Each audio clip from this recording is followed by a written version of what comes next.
भारत की नारी, भारत में जन्म लेने वाली एक स्त्री अपने पति को नशे में नहीं देख सकती, तो मेरी पार्वती भांग घोट कर पिलाएगी? भूतो न भविष्यति, कभी नहीं। मेरी पार्वती मैया कभी भांग घोट कर नहीं पिला सकती, क्योंकि पार्वती जी भी भारत की, वो भूमि की, इस कैलाश धाम की, इस पृथ्वी की माता है। और माता कभी भी गलत प्रेरणा नहीं दे सकती, प्रेरणा अच्छी ही देगी, गलत प्रेरणा नहीं देगी, श्रेष्ठ प्रेरणा। दो चीजें हैं। शंकर भगवान ने पार्वती जी से कहा, पार्वती एक अपने ध्यान रखो, कार्तिकेय गणेश, ये दो चीजों का ध्यान रखना। एक, गलत संगत में मत बैठो, बिल्कुल नहीं, गलत संगत में नहीं, अच्छी संगत करो।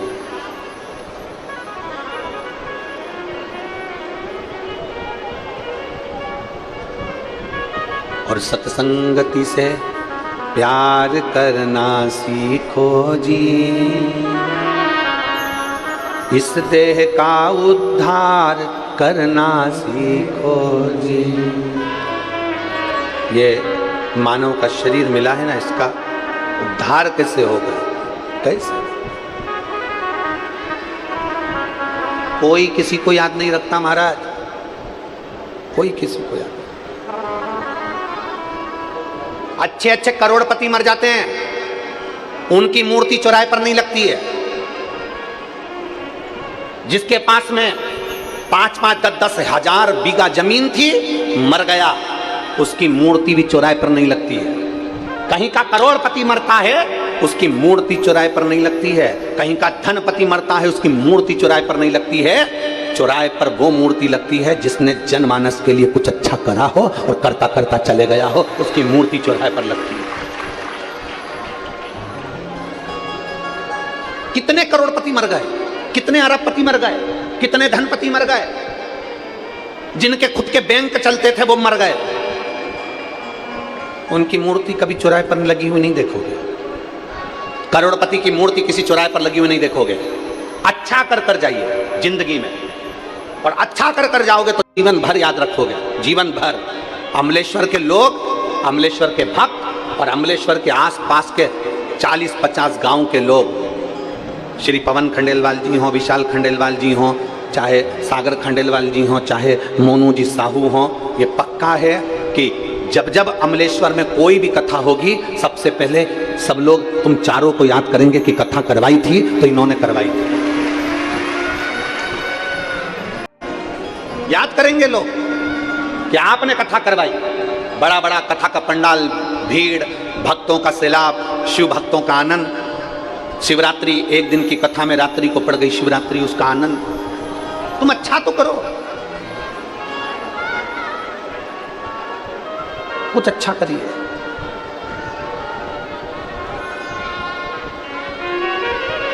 वो कहे कभी प्यासे को पानी, बोलो जम के बोलो, तुम लोग बोलो, कभी प्यासे को पानी पिलाया नहीं, तेरे पिलाने से क्या फायदा, कभी गिरते हुए को उठाया नहीं, बात आंसू बहाने से क्या फायदा, क्या फायदा?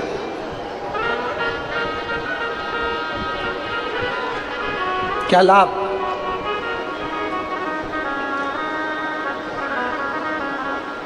कुछ अच्छा करो। शिव महापुराण में 7 दिन की कथा या 5 दिन की कथा, तुम्हारे नजदीक में 200-300 किलोमीटर के दायरे में भी अगर शिव महापुराण की कथा हो रही है और तुम्हें सूचना मिल जाए कि ये लाखों भक्त आए हैं, अपनी तिजोरी में से थोड़ा सा धन निकालना, प्यासों के लिए पानी की व्यवस्था करना और कुछ ना कुछ इनका मुंह झूठा कराने की व्यवस्था करना, क्योंकि तिजोरी में तो धन पड़ा की पड़ा रह जाएगा, पर जो धन का पुण्य तुम बना कर जाओगे, ये पानी पिलाना, किसी को भोजन कराना। एक लोगों ने खिचड़ी, कल हम देख रहे थे, कल गाड़ी में जा रहे थे, वो सागर भैया हमको गाड़ी से लेकर जा रहे थे, सागर खंडेलवाल जी, तो हमने कल स्मरण किया परसों भी वो विशाल ले जा रहे थे, फिर एक बार मोनू साहू जी ले, तो हमने देखा कि जिनके पास में धन ही नहीं है, जिनके पास में कुछ भी नहीं, और मैंने जो देखा है, मुझे विश्वास है कि आपने भी देखा होगा, जब रोड से जा रहे होगे ना तो तुमने देखा होगा कई गरीब माताएं इतने बड़े बड़े भगोने में खिचड़ी बना कर ले आई, कोई मीठा चावल बना कर ले आई, कोई हलवा बना कर ले आई गाड़ी में, और गाड़ी में लाकर चमचे से दोने के अंदर दे रही है। उसके पास में इतना नहीं है, फिर भी उसने करने की सामर्थ्यता रखी है और लोगों को खिलाने की सामर्थ्यता।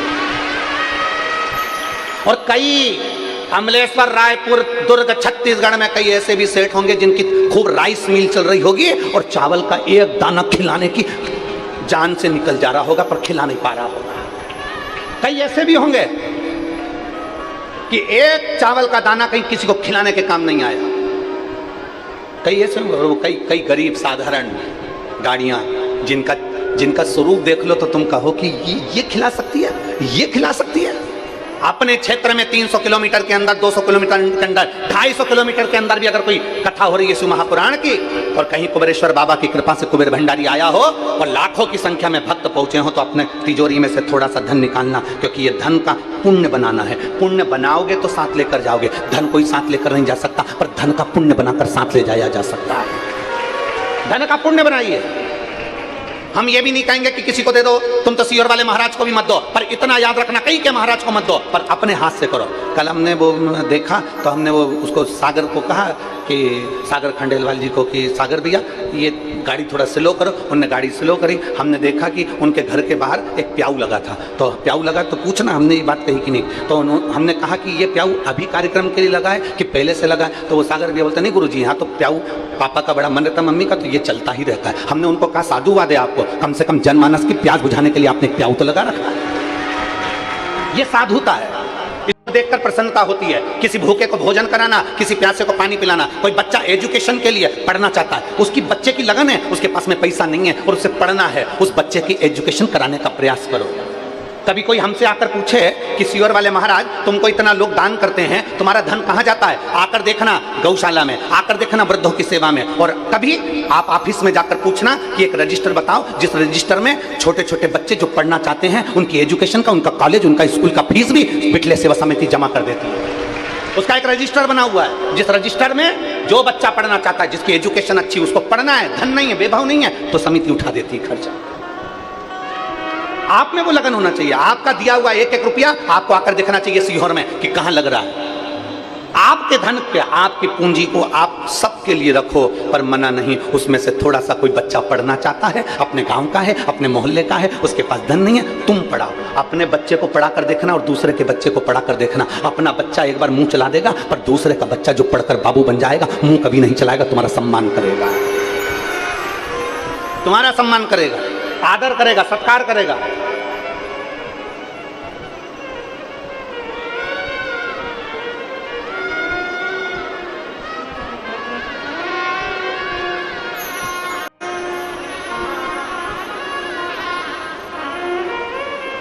एक ट्रक के पीछे लिखा था, एक ट्रक के पीछे लिखा था कर भला तो। आप लोगों ने पढ़ा है? हम समझे ट्रक के पीछे, हम नहीं पढ़ा। जम के बोलो क्या लिखा था? कर भला तो हो भला, अच्छा करिए, अच्छा मिलेगा। सत्कर्म करिए, सत्कर्म श्रेष्ठ करिए। और ये श्रेष्ठ करने की प्रेरणा कोई दूसरा नहीं देगा। अच्छा करने की प्रेरणा घर की नारी दे सकती है। पत्नी अपने पति से कहे, सुनो अपने नगर में कथा हो रही है, जाओ 2-4 पानी के केरिट लो और बढ़वा दो। तो पति मना भी करे तो पत्नी को प्रेरणा देना चाहिए। कारण क्योंकि वो पत्नी नहीं है, वो धर्म पत्नी है। पत्नी में और धर्म पत्नी में जमीन आसमान का अंतर होता है। पत्नी पति को पतन के रास्ते पर ले जाती है और धर्म पत्नी पति को धर्म के पथ पर लेकर जाती है। प्रेरणा पत्नी दे, धर्म पत्नी दे। दुकान पर कौन बैठता है? पत्नी की पति।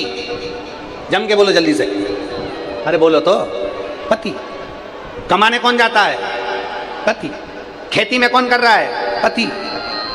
अब दुकान चला रहा है तो दुकान पर दिन भर ईमानदारी से बोलो, साबुन की टिकिया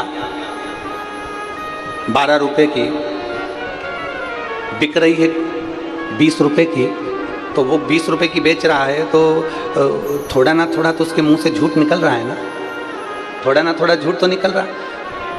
पति दुकान पर बैठेगा तो मुख से झूठ जरूर निकलेगा। ऐसा कोई संसार का व्यक्ति नहीं जो झूठ ना बोला हो।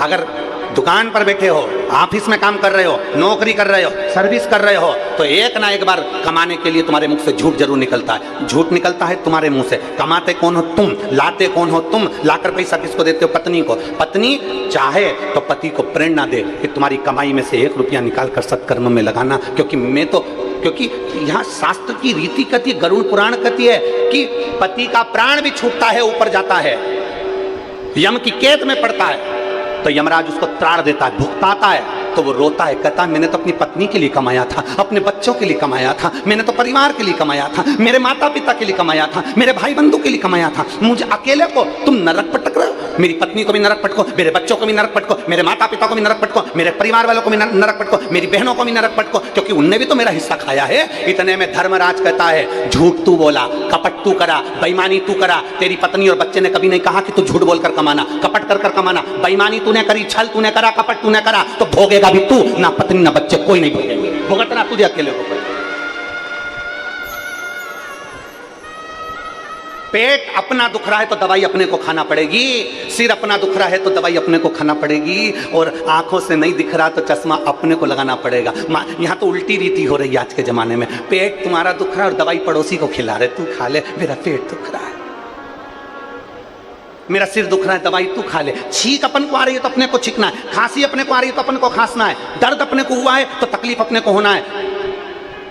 अगर नैनों से दिखाई नहीं दे रहा तो चश्मा अपने को लगाना है। उसी तरह अपने को अपना छींकना है, अपना खांसना है, अपना दर्द सहन करना है, तो अपना कष्ट भी अपने को ही भोगना, अपने, दूसरा नहीं भोगेगा भाई, नहीं।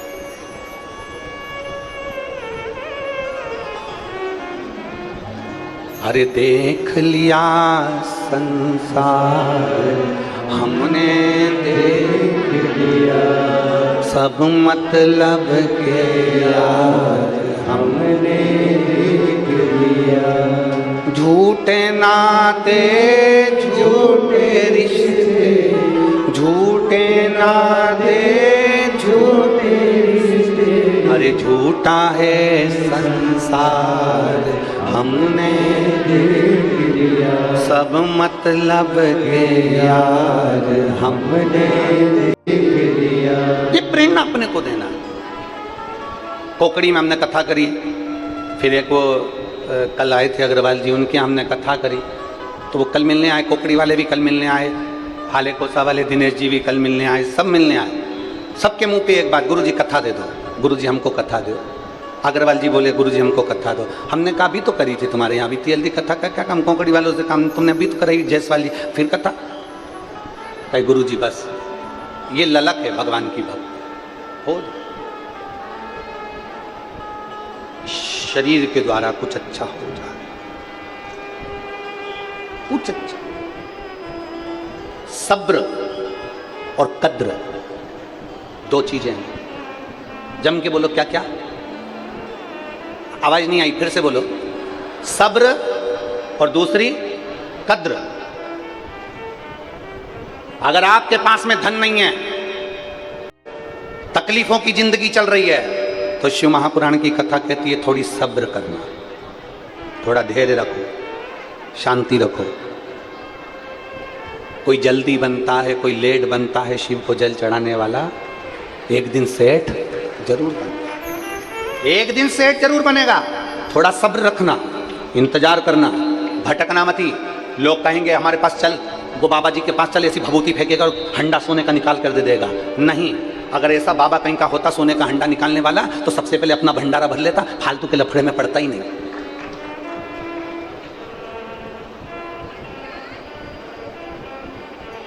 उनके पास चलो, वो तुम्हारा दुख समाप्त कर देंगे।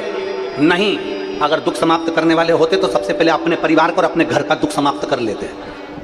नहीं, अपना दुख अपने को दो, अपना दुख। दो चीजें दी हैं मेरे भोलेनाथ माता पार्वती जी से करें, दो चीजें मनुष्य के पास होना चाहिए, एक सब्र और दूसरी कद्र। थोड़ा समय लगेगा, दुख कटने में थोड़ी देरी लगेगी, सब्र रखना, इंतजार करना, थोड़ा इंतजार करो, सब्र रखो, होगा। कोई लेट बनता है, कोई जल्दी बनता है, शिव को जल चढ़ाने वाला एक दिन सेठ जरूर बनता। थोड़ी सब्र रखना। एक बार में अगर सब आंकड़े की जड़ बांधी, संतान उत्पन्न नहीं हुई, दूसरी बार आंकड़े की जड़ बांधी, संतान उत्पन्न नहीं हुई, हिम्मत मत हारना। मेरे भोलेनाथ जी के दरवाजे पर लोटा भर के जल चढ़ाते रहना, उसके दरवाजे जाते रहना, जब तक वो तेरी गोदी नहीं भरे तब तक उसका दरवाजा मत छोड़ो ही मत उसका दरवाजा। यहां एक पत्र देखिए,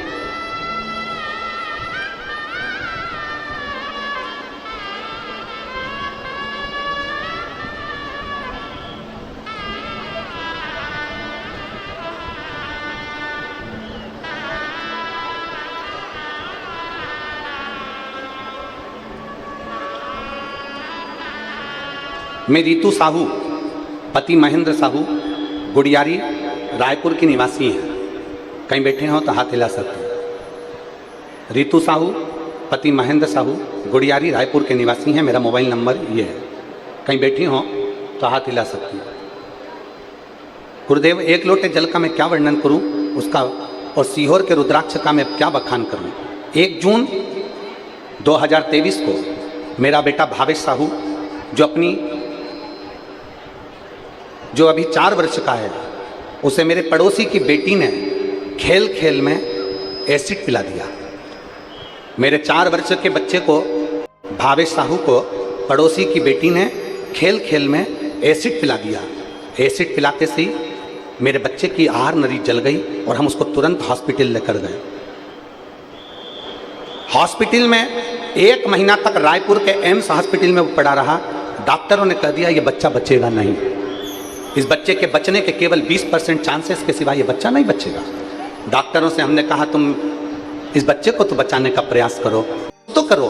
डॉक्टरों ने कह दिया शरीर के अंदर की पूरी आहार नली जल चुकी है, सिकुड़ गई है, जिसके कारण ये बच्चा नहीं बच सकता। फिर भी हम मेहनत कर रहे हैं, हिम्मत कर रहे हैं। एम्स हॉस्पिटल के डॉक्टरों ने उसको फिर मेहनत करना प्रारंभ करी, पर आखिरी में 1 महीने बाद भी डॉक्टरों ने जवाब दे दिया कि बच्चा नहीं बचेगा, इसकी कोई जवाबदारी नहीं।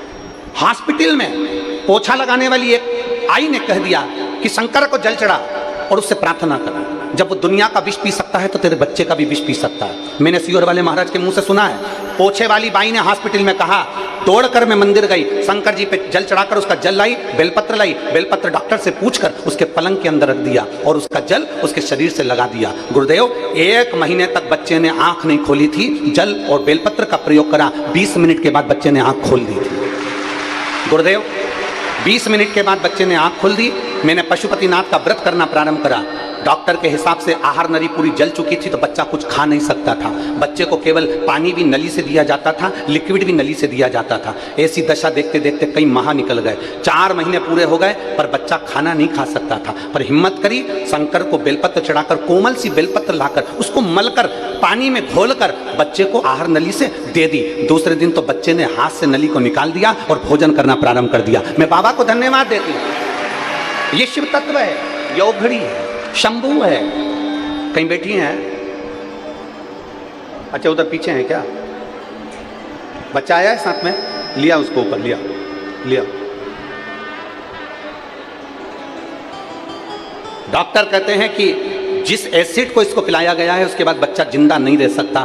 पर ये तो गजब हो गया कि तुम्हारा बच्चा खाने भी लगा और बोलने भी लगा और बैठने भी लगा। ये शिव तत्व है, ये शंभू है, औघड़ी है शिव।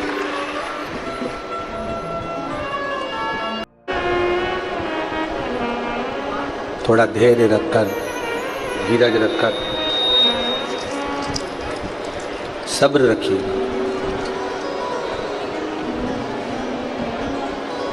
और दूसरा है, जब धन नहीं है, तकलीफ चल रहा है, तो थोड़ा सब्र रखो। देवाधिदेव महादेव झोली भरेगा जरूर। फिर दूसरे नंबर पर है कद्र। बाबा अगर धन दे दे, भगवान देवाधिदेव महादेव अगर संपदा दे दे, धन दे दे, वैभव दे दे, तो सबकी कद्र करो, सम्मान दीजिए, सब आदर करिए, सब सत्कार करिए, सब।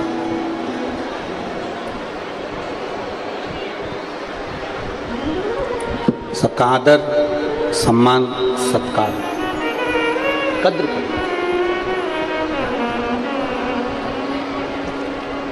विदल और उत्पल जिनके प्राणों को भगवान देवाधिदेव महादेव के चरणारविंद में जो कुंदुक गिरा है, उस कुंदुक से उनके प्राणों को हरा गया।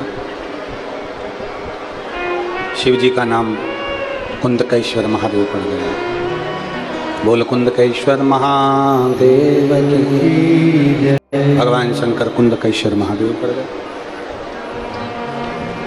आगे चरित्र आया है।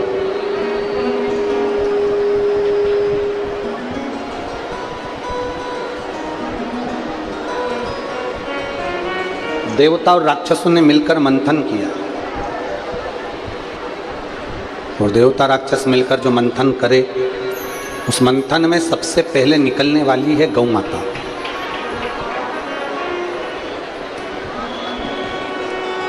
मंथन में सबसे पहले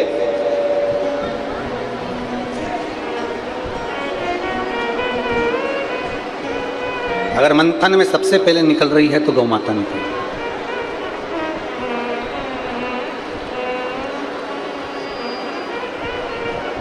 उसका कारण, क्योंकि गौ माता के बाद में जो निकलेगा वो विष निकलेगा, और विष को पीने के लिए अगर कोई पी भी जाता है तो गौ माता का दूध उसको शीतलता प्रदान करे, इसलिए गौ माता को निकालने का कारण केवल इतना।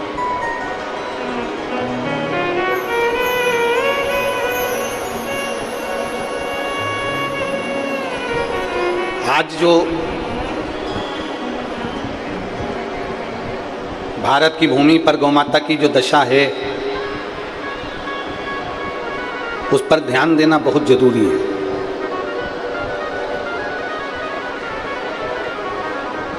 छत्तीसगढ़ की एक कथा में हमने कहा था, पहले आप और हम जब छोटे थे,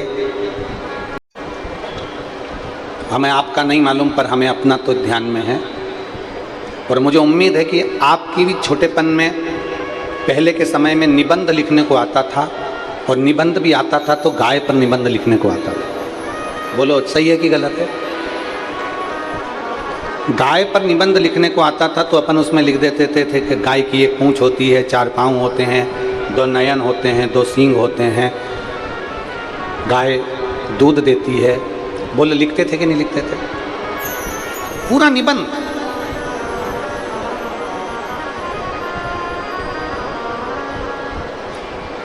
भारत की भूमि पर पहले के पाठ्यक्रम में गौ माता के लिए निबंध लिखने को आता था, पर आज के समय में गौ माता पर निबंध नहीं आता। हमारा तो अगर ये आवाज समय की अवस्था में माननीय राष्ट्रपति जी से माननीय प्रधानमंत्री जी तक अगर पहुँचे, तो उनसे केवल इतना ही निवेदन रहेगा कि आने वाला समय गौ माता की जो दुर्दशा हो रही है, इसको बचाने के लिए गौ माता को राष्ट्र माता घोषित करा जाए। गौ माता को राष्ट्र माता घोषित करा जाए, और भारत की भूमि पर चाहे वो सीबीएसई कोर्स हो, चाहे वो भारतीय पाठ्यक्रम हो, सब में एक अध्याय गौ माता का भी हो, पाठ्यक्रम में गाय को जोड़ा है। क्योंकि पाठ्यक्रम में अगर गाय रहेगी, पाठ्यक्रम में अगर गौ माता रहेगी, तो निश्चित है कि बच्चों के हृदय में गौ माता के प्रति सम्मान का भाव उत्पन्न हो। आज बच्चों के हृदय में गौ माता के प्रति सम्मान का भाव नहीं है।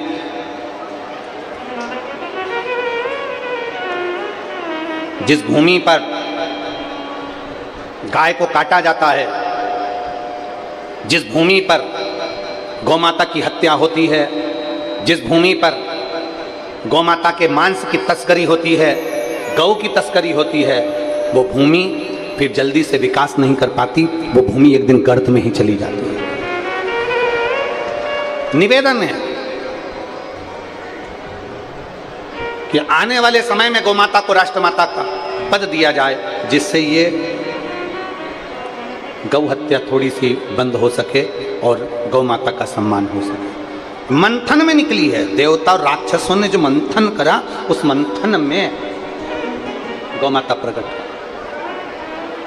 मंथन में। बोल भारत माता की, गौ माता की। ये मंथन में प्रकट हुआ और मंथन में गौ माता निकलने के बाद जो निकला है विष, वो सारे देवताओं ने मिलकर उस विष को भगवान देवाधिदेव महादेव को समर्पित कर दिया, भगवान शंकर को। मंथन में निकला हुआ विष भगवान शिव के पास भेज दिया गया। क्यों? क्योंकि वो घर के बड़े हैं, घर का बुजुर्ग है, घर का बयो है। शिव महापुराण की कथा कहती है जो घर का बड़ा होता है, घर का बुजुर्ग होता है, घर का बड़ा होता है, उसकी जिंदगी में विष बहुत लिखा हुआ होता है, सुनना पड़ता है। कोई कुछ कहेगा तो सुनो, कोई कुछ बोल दिया तो सुनो, थोड़ा धैर्य बनाकर रखना पड़ता है। जो घर का बड़ा होता है उसको बहुत कुछ शीतलता रखना पड़ता है, बहुत। महाराज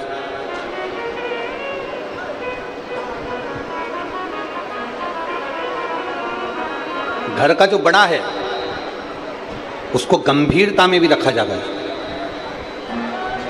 मेरे देवाधिदेव महादेव, मेरे शंकर, मेरे ओघड़दानी, मेरे शंकर, मेरे शिव, मेरे त्रिकालदर्शी सारे देव हैं। विष अमृत जो पीते हैं वो देव कहलाते हैं, और जो विष पीता है वो महादेव कहलाते हैं। शंकर ओघड़दानी विष पी रहे हैं क्योंकि देवों के देव हैं, घर के बड़े हैं, घर के बयों हैं, घर के वृद्ध हैं, घर के बुजुर्ग हैं, घर के बड़े हैं, वो विष पी रहे हैं। बड़े का काम क्या होता है? शिव महापुराण की कथा कहती है बड़े का क्या काम है? सबको साथ कर चलना, सबको लेकर चलना। पहले की जो छत होती थी ना, तो उस छत में ऊपर टीन लगा दी जाती थी। क्या बोलते हैं उसको? पतरा बोलते हैं या टीन बोलते हैं? लोहे की क्या बोलते हैं? छत्तीसगढ़ में लोहे का पतरा, लोहे की टीन, लोहे का पतरा लगा देते थे। पतरे का काम क्या है? पानी भी आएगा तो छत पे डला हुआ है तो पानी अंदर नहीं आने देगा। ठंड भी लग रही है तो पतरे से, गर्मी भी लग रही है तो पतरे को, पानी भी गिर रहा है तो पतरे को, हवा भी चल रही है तो पतरे पर। अंदर जो बैठा है वो एकदम आनंद में बैठा है। पतरे पर ओले बरस रहे हैं, बर्फ गिर रही है, पानी गिर रहा है, पतरे पर हवा चली, पतरा हिला। शिव महापुराण की कथा कहती है जो घर का बड़ा होता है वो लोहे के पतरे जैसा होता है, उसको सब सहना पड़ता है। और पतरा हवा में जैसे बहुत भड़भड़ करता है, पानी में भड़भड़ करता है, उसी तरह घर का जो बड़ा होता है सहता है तो मुख से कुछ कहता भी है। उसके कहे का बुरा ना मानते हुए बड़े का आदर करने का प्रयास करते हैं। बड़े का आदर करने का प्रयास करो, उसका सम्मान करने का प्रयास करो, उसको सत्कार देने का प्रयास करो। एक गुरुजी थे, चेले से बोले ऊपर आम लगा है जरा तोड़ ले। ऊपर केरी लगी है, तोड़। चेला चढ़ा ऊपर, और चेला जब चढ़ा, देख बेटा यहाँ पाँव रख ले, यहाँ हाथ रख ले, टहनी को पकड़ ले, डाली को पकड़ ले, और बेटे को, वो चेले को ऊपर चढ़ा दिया। चेला ऊपर चढ़ गया, 70-80 फीट ऊपर चेला चढ़ गया, और चेला केरी लेकर नीचे गिरा दी।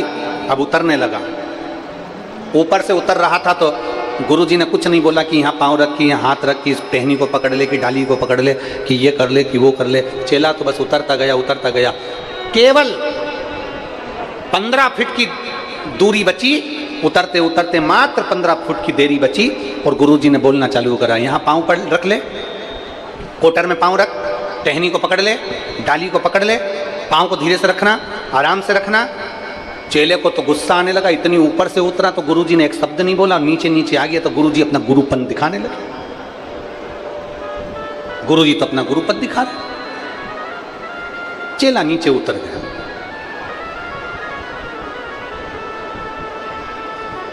चेला जब नीचे उतरा, उसको गुरुजी ने पूछा, बेटा उतर गए? जी गुरुजी। हाँ गुरुजी। इतने में चेले को गुस्सा आया, और चेले ने गुरुजी से कहा, क्या गुरुजी, इतनी ऊपर से उतर रहा था, तुमने एक बार भी नहीं बोला कि यहाँ पाँव रख ले, कि यहाँ हाथ रख ले, कि कोटर पकड़ ले, कि डाली पकड़ ले, कि तू यहाँ पाँव रख, कि यहाँ हाथ रख। और केवल 10-15 फीट की दूरी बची, उस 15 फीट की दूरी में तुमने कहना चालू कर दिया, इसको पकड़ ले, उसको पकड़ ले, पाँव यहाँ रख ले, हाथ यहाँ रख ले, गिर जाएगा, आराम से उतरना, ये करना, वो करना। इतने में गुरुजी ने कहा, देख बेटा नाराज मत हो, जब ऊपर से तू उतर रहा था ना, तेरे हृदय में भय था, तेरे हृदय में भय था। तू ऊपर से तो आराम से उतर गया, पर जो मंजिल जब व्यक्ति की नजदीक में आती है ना, मंजिल जब पास में पहुंचती है ना, व्यक्ति के तब पांव फिसलते हैं। इसलिए उस जगह पर गुरु काम आता है। मंजिल करीब में आए, मंजिल के करीब जब हम पहुंचते हैं तब हमारे पांव फिसलते हैं। बहुत 2 महीने से 3 महीने से जल चढ़ा रहे थे, 4 महीने से जल चढ़ा रहे थे, 5 महीने से जल चढ़ा रहे थे, जल चढ़ाते चढ़ाते फिर कोई आ गया, मंदिर जाना बंद कर दिया, मंजिल तुम्हारे हाथ से निकल गई। तब गुरु कहता है कि अंतिम क्षण तक छोड़ना मती, लक्ष्य को पकड़ कर चलो, मंजिल एक दिन तुम्हारे करीब में आएगी। बोल बम का नारा है। एक पत्र है, देखिए।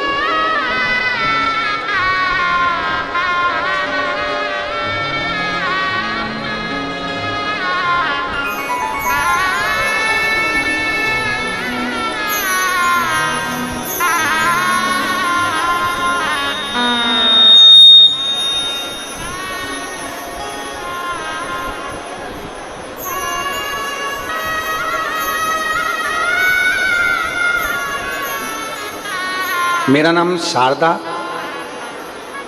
दर्रो, पति नमे सिंह दर्रो। मैं कांकेर छत्तीसगढ़ की निवासी हूँ। कहीं बैठी हो तो हाथ हिला सकती हैं। अगर कहीं बैठी हो तो हाथ हिला सकती हैं। शारदा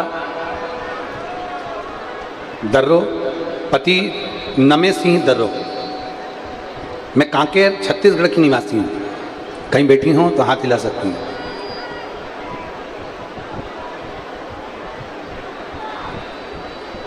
सात माह पहले मेरे पति का तबीयत खराब हो गया।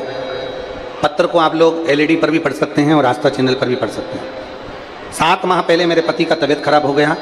डॉक्टर को चेक करवाया, ब्लड का टेस्ट करवाया, रिपोर्ट आई तो रिपोर्ट में मालूम पड़ा कि उनको लास्ट स्टेज का कैंसर हो गया। कहीं बैठी हो तो हाथ हिला सकती हैं। लास्ट स्टेज का कैंसर हो गया। जैसे ही मालूम पड़ा हमारी आंखों में जल भर गया, हम बहुत परेशान होने लगे। गुरुदेव, पर बाबा पर भरोसा था। पति को जब कैंसर बताया उसके 7 महीने पहले हम सीहोर गए थे, बाबा को प्रणाम कर कर आए थे। वहाँ से रुद्राक्ष लेकर आए थे और रुद्राक्ष लेकर आए थे, वो हमारे पास रखा था। जैसे ही हमें मालूम पड़ा कि कैंसर हो गया, वो भी लास्ट स्टेज का, तब हमने तांबे के कलश में रुद्राक्ष को डाला और उसका पानी गलाकर शिव जी को चढ़ाया। वो पानी अपने पति को पिलाना चालू कर दिया। रात को 9:15 का जो आपका उपाय है रोग मुक्ति का, वो 9:15 वाला जो उपाय है गुरुदेव, जो किडनी के लिए, लीवर के लिए, कैंसर के लिए करा जाता है, वो रात को 9:15 वाली पूजन हमने शंकर जी की करना प्रारंभ करा। दूसरी बार मेरे पति को जब जांच कराने के लिए हम कैंसर हॉस्पिटल में वापस लेकर गए, जब उनकी दूसरी जांच प्रारंभ हुई तो डॉक्टर भी आश्चर्य में पड़ गया, इनके शरीर में कैंसर नहीं था। ये बाबा की कृपा। मेरा नाम शारदा दर्रो, पति का नाम नमे सिंह दर्रो। मैं कांकेर छत्तीसगढ़ की निवासी हूँ। अगर कहीं बैठी हो तो व्यासपीठ के पास में आकर आई हैं, भेज दो उनको ऊपर, और उनके पति आए हों तो वो भी आ जाएं। उनके पति आए हों तो वो भी आ जाएं। शारदा दर्रो, पति का नाम नमे सिंह दर्रो, कांकेर छत्तीसगढ़ के निवासी। शिव तत्व है। एक पत्र और है, देखिए। इंदर सिंह, पत्नी ज्ञानती देवी, हाउसिंग बोर्ड, ओ क्षेत्र भिलाई। मेरा मोबाइल नंबर ये है, कहीं बैठी हो तो हाथ हिला सकती हैं। इंदर सिंह, पत्नी Gyanti Devi, housing board, mobile number ये है। मैं ज्ञानती देवी हाउसिंग बोर्ड की निवासी हूँ, भिलाई छत्तीसगढ़ में रहती हूँ। मेरे पति की तबीयत 15 दिसंबर के बाद अचानक खराब हो गई। उनकी आवाज़ में बदलाव आने लगा और उनका गला 80% काम करना बंद कर दिया। फिर हमने न्यूरोलॉजिस्ट के पास दिखाया। MRI कराने पर रिपोर्ट देखी तो डॉक्टर ने उनको कैंसर बता दिया। कैंसर बताने के बाद इसके बाद हम बड़े अस्पताल लेकर गए। वहाँ पर डॉक्टर ने रिपोर्ट देखकर कह दिया कि 6 महीने से साल भर के मेहमान हैं। 6 महीने से साल भर के मेहमान हैं, इससे ज़्यादा ये नहीं जिएंगे। इनके ब्रेन ट्यूमर हो गया है, उसका फैलाव हो गया है, जिसके कारण बस पूरे शरीर में कैंसर फैल गया। मेरे बड़े भाई ने, जो कि कोलकाता में रहता है, उसने मुझे बुलाया, हम इनको लेकर गए और वहाँ जाकर हमने इनकी जांच कराई। तो वहाँ पर भी 24/1/2024 को गए और वहाँ रहने पर 25-26 जनवरी को छुट्टी होने के कारण 29 जनवरी को हमारे को ऑपरेशन की तारीख दी गई। जब 29 तारीख को ऑपरेशन की तारीख दी गई, हम वापस कैंसर के हॉस्पिटल में उनको लेकर गए और वापस उनका CT scan Tata medical centre में पीसीटी, सीटी स्कैन, सीटी टेस्ट सब कराना चालू हुआ तो मालूम पड़ा बाबा की ऐसी कृपा थी गुरुदेव, हमें 29 तारीख मिली थी। 29 तारीख के पहले हमने बाबा का जल चढ़ाना प्रारंभ करा, बेलपत्र खिलाना प्रारंभ करा और बाद में मालूम पड़ा कि इनको कैंसर है ही नहीं। ये शिव कृपा और बाबा की बड़ी करुणा है। ये शंभु है, इसको कहते हैं शिव तत्व, इसी को कहते हैं शंभु। कहीं बैठे हों, इंदर सिंह पत्नी Gyanti Devi, housing board Bhilai, mobile number यह, अगर कहीं बैठे हों तो आप बेलपत्र लेने के लिए यहाँ आ सकते हैं। शिव तत्व इसी को कहते हैं।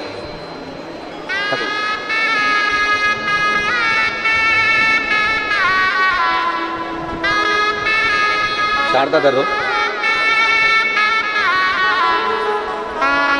ये शारदा दर्रो जी पति नमे सिंह दर्रो जी, जिनको डॉक्टर ने कैंसर बता दिया था और रात्रि के 9:15 वाला और शिव जी का रुद्राक्ष का जल और शिव का चढ़ा हुआ जल दिया, जिससे कैंसर समाप्त हुआ। ठीक है बाबू,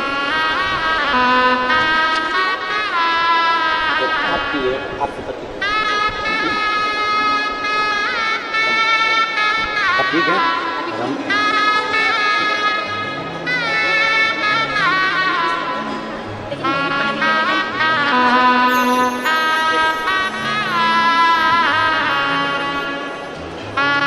मेरे बाबा दया करना, मैं तेरे भरोसे, भोले बाबा दया करना, मैं तेरे भरोसे, ना घर के भरोसे हूँ, ना परिवार के भरोसे हो, मेरे बाबा दया करना, मैं तेरे भरोसे हो, भोले बाबा दया करना, मैं तेरे भरोसे हो। शिव कथा कर रहे, भगवान देवादिदेव महादेव के पास में विष आया, शिव जी उसको पी लिया। कंठ पर माता पार्वती जी ने जाकर उस विष को अंदर नहीं जाने दिया। शिव जी का नाम नीलकंठ महादेव हो गया। बोल नीलकंठेश्वर महादेव। शिव का नाम नीलकंठेश्वर महादेव हो गया। भगवान देवादिदेव महादेव ने देवताओं से कहा, तुम ये अमृत भले पियो, मना नहीं, पर अमृत पीने पर तुम्हारे भीतर अभिमान ना आए, अहंकार ना आए, अमृत पियो, अच्छे से रहो।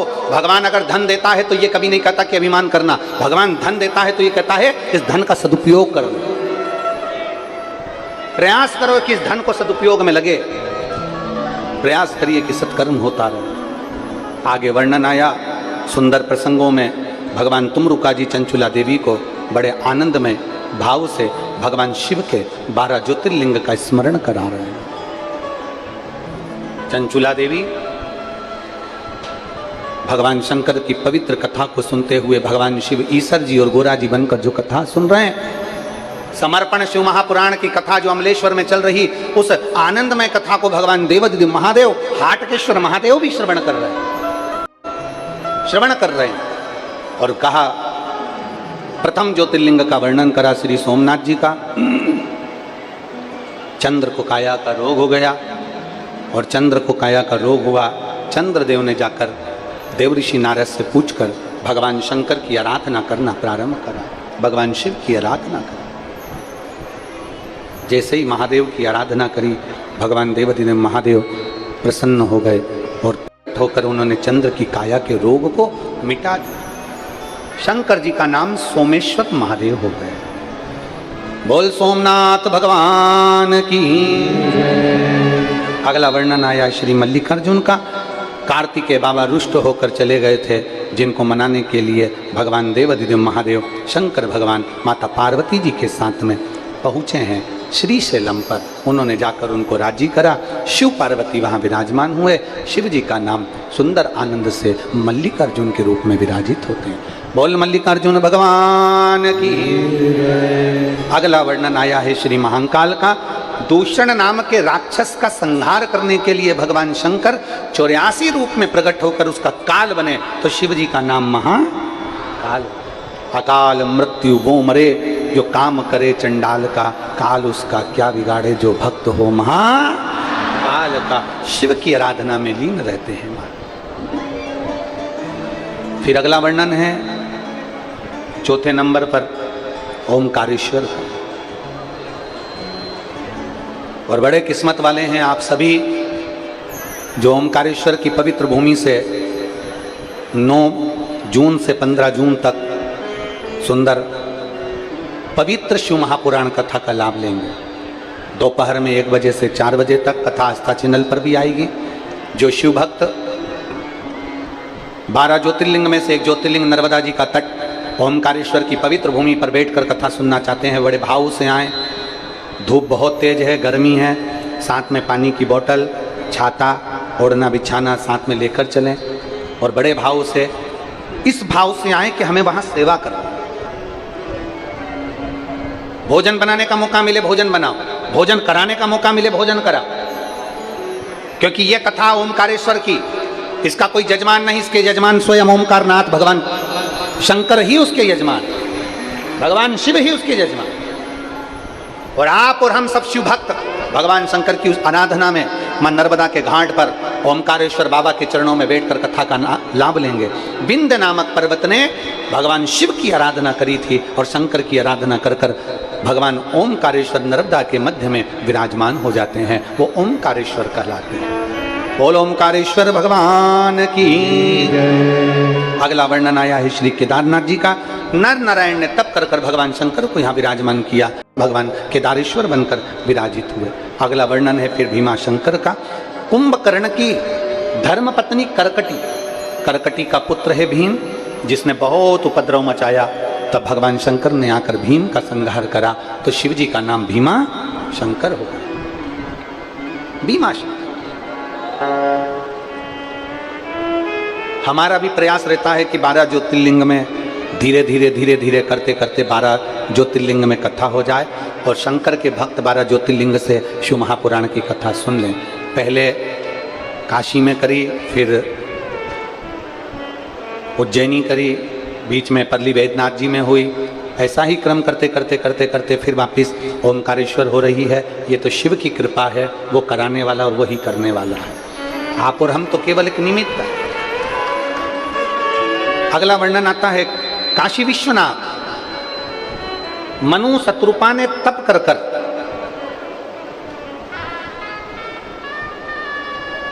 भगवान शिव को काशी में विराजमान कर, भगवान शंकर काशी में विराजित और विश्वनाथ बनकर विराजमान हुए। बोल काशी विश्वनाथ भगवान की। अगला वर्णन है त्र्यंबकेश्वर। गौतम बाबा पर गौ हत्या का दोष लगा दिया। ईर्ष्या करने वालों ने गौतम ऋषि पर गौ हत्या का दोष लगाया। ईर्ष्या करने वाले, गौतम ऋषि इतना तप करते थे, इतनी साधना करते थे, शंकर की भक्ति में डूबे रहते थे, तो आसपास में जितने संत ब्राह्मण रहते थे उनके अंदर ईर्ष्या प्रकट हो गई कि ये तो शंकर जी की इतनी उपासना करते, हम तो इतनी कर ही नहीं पाते।